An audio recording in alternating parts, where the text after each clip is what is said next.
Hola, soy Gloria Sima y el caso problema que vamos a resolver es divertículos. Se trata de una paciente de 72 años que consulta por dolor abdominal, refiere puntadas, siempre estuvo estreñida y recuerda que hace 20 años sufrió mucho dolor por semanas con el abdomen hinchado y estuvo anémica. Su hijo señala que la familia es propietaria de una carnicería. Generalmente ingieren carne, ocasionalmente pastas, abundante pan y escasas frutas y verduras. El hemograma exhibe valores normales. Se le realiza una endoscopía baja observándose numerosas bocas diverticulares y un área parcialmente ocluida a nivel de colon sigmoides. La paciente fallece en un accidente vial.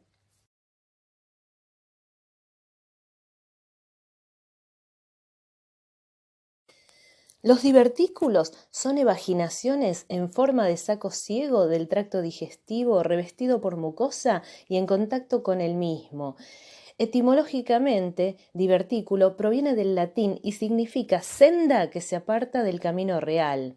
Siguiendo la luz intestinal por la mucosa es un desvío sin salida, ciego.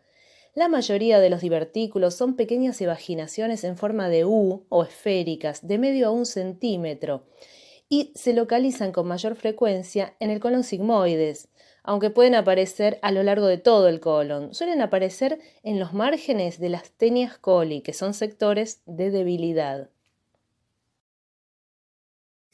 Esta imagen macroscópica corresponde a un segmento de colon. La pieza se halla cerrada y exhibe en su superficie externa numerosas formaciones diverticulares.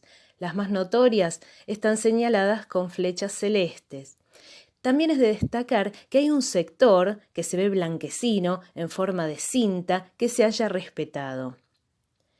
Para que este fenómeno ocurra y se formen los divertículos, tienen que ocurrir dos eventos: debilidad en la pared y aumento en la presión intraluminal. Entonces, en la patogenia, en el mecanismo por el cual se forman los divertículos, está involucrada la debilidad de la pared del colon, que es en el sector por el cual penetran vasos rectos y nervios a través de la capa muscular circular. En dicho sector tiene que estar la capa muscular longitudinal discontinua. Esa capa muscular longitudinal corresponde a las tenias coli. Por ende, los divertículos se forman en los espacios entre ellas. Por otra parte, tiene que haber un aumento en la presión intraluminal. Se producen contracciones peristálticas exageradas para movilizar heces que están disminuidas en volumen por déficit de fibras y de agua. Los divertículos pueden ser congénitos o adquiridos. Los divertículos congénitos, como el de Meckel, van a tener las tres capas de la pared intestinal, es decir, la mucosa con la submucosa, la capa muscular propia y la capa serosa. Y los adquiridos van a tener una capa muscular delgada o ausente. Los voy a ver en esófago, estómago y duodeno, pero con mayor frecuencia en el colon sigmoides. En Occidente lo voy a ver en mayores de 60 años con una frecuencia del 50%. Entonces, los divertículos los voy a ver en el colon sigmoides en mayores de 60 años en el mundo occidental, relacionándose con la dieta. Y son infrecuentes en personas jóvenes, en menores de 30 años. Los divertículos en colon generalmente son múltiples. Este proceso se denomina diverticulosis. Otra cuestión importante a destacar es que son asintomáticos en general. Solamente el 20% dan sintomatología. Es decir, suelen ser hallazgos y la sintomatología suele ser bastante inespecífica. Dolor espasmódico intermitente, estreñimiento, distensión abdominal, pueden presentar diarrea y ocasionalmente una hemorragia digestiva baja. Si la hemorragia es pequeña, puede dar un síndrome anémico. Si bien solo el 3 al 5% de los pacientes con diverticulosis presenta hemorragia digestiva baja, al ser tan elevada la frecuencia de divertículos en países occidentales, en mayores de 60 años, esto hace que sea la causa más frecuente de hemorragia intestinal y el mecanismo es por la erosión de un vaso en el fondo del divertículo. Esta imagen nos muestra un abdomen abierto, la flecha rosada señala el ilion y las flechas celestes el colon sigmoides. Se destacan muy bien las formaciones diverticulares, como esas esferas pequeñas, negruzcas, que protruyen a los lados del colon sigmoides y que respetan esas áreas blanquecinas, que son las bandeletas o tenias que se transparentan a través de las capas serosa. Es interesante compararlas con la superficie externa del ilion, que es rosada. Esta ilustración nos señala el colon sigmoides, pero además se puede ver el ciego, el colon descendente y, por ende, las bandeletas. A nivel de recto, la capa vuelve a ser continua. Recordemos que la función del colon es absorber agua y sales y la secreción mucosa que lubrica el bolo fecal. Esta imagen histológica nos muestra la mucosa colónica constituida por un epitelio cilíndrico que forma criptas. Esas células que lo revisten son células caliciformes, es decir, secretan mucus.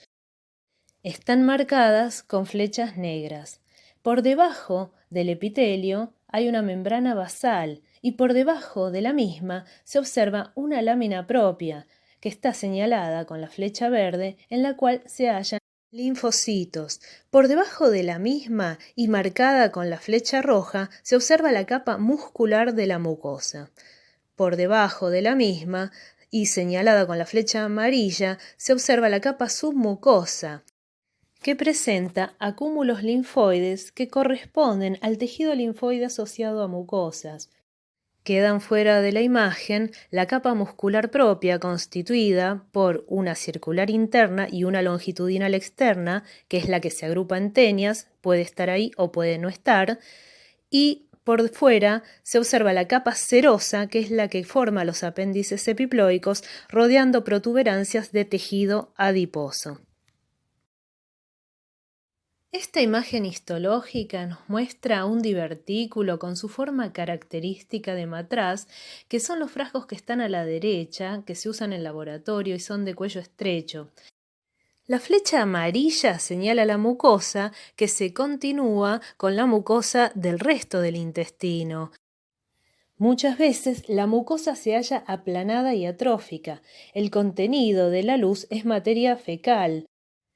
Es interesante destacar el sector que se ubica entre las líneas verdes, en el cual la mucosa se acerca mucho a la serosa, y la serosa es el tejido adiposo que se ve blanquecino.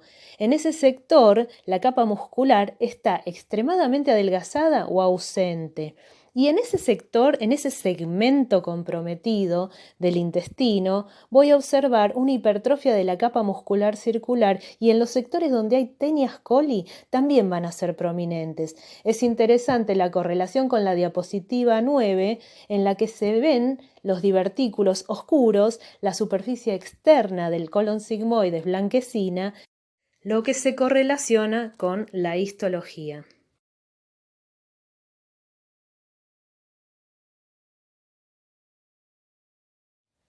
Si el divertículo se obstruye o perfora, se produce inflamación. Esa inflamación va a disecar la grasa pericolónica adyacente, produciendo una diverticulitis. Dicha inflamación, al cronificarse, fibrosa, engrosando la pared del colon, produciendo una estenosis que simula un cáncer de colon, dando imágenes características de servilletero o de mordida de manzana. También puede ocurrir hemorragia, perforación, abscesos, peritonitis, obstrucción, fístulas con vejiga, ilion o vagina. Esta imagen nos muestra un segmento de colon abierto en el que se aprecia la mucosa, con numerosas bocas diverticulares que son las que están marcadas con las flechas celestes. Muestran un color amarronado porque contienen materia fecal. Pero la mucosa presenta un color blanquecino, no se observan áreas de hemorragia ni inflamación, por ende, esto corresponde a una diverticulosis. Sin embargo, en esta otra pieza macroscópica se ve en el área comprendida entre las flechas celestes áreas de hemorragia y de inflamación en los sectores donde están las bocas diverticulares. La erosión de la mucosa por las heces contenidas en los divertículos puede producir hemorragia e inflamación.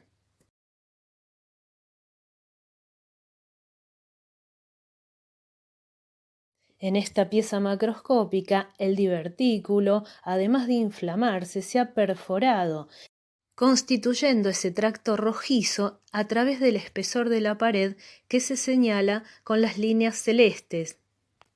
Esto constituye una emergencia quirúrgica. Muchas gracias.